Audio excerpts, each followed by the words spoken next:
हमरे बनावल छिट्टा ढकिया हो, हमरे बनावल छिट्टा ढकिया, हमरे बनावल सोपा पनिया सब हक आस पुरा। बाबू भैया यो दीदी बहिनी गे हमर देह किया छुआए। बाबू भैया यो हमर देह किया छुआए।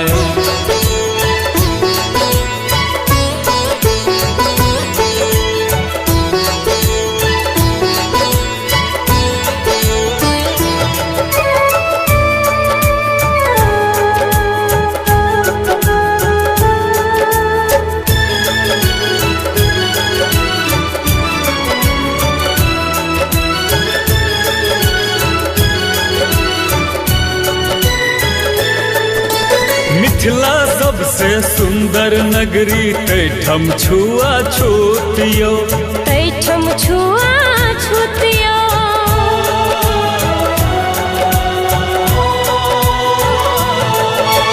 मीठी बोली मिथिला के पर सबटा लागे झूठियो, सबटा लागे झूठियो। हमरे बनावल फूलक डाली हो, हमरे बनावल फूलक डाली फूल से भरल जा। बाबू भैया यो दीदी बहिनी गे हमर देह किया छुआए। बाबू भैया यो हमर देह किया छुआए।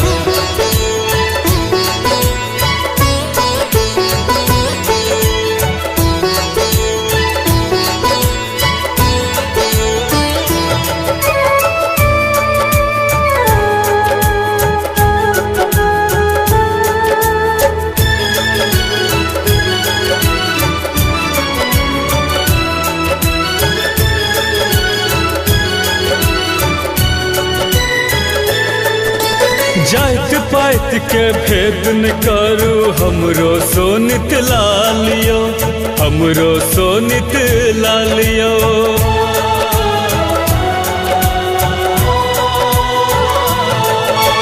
जन्म जन्म के साफल हम सब बुझू ने जा पालियो, बुझू ने जा पालियो। अही समाजक हमहू सब छी हो,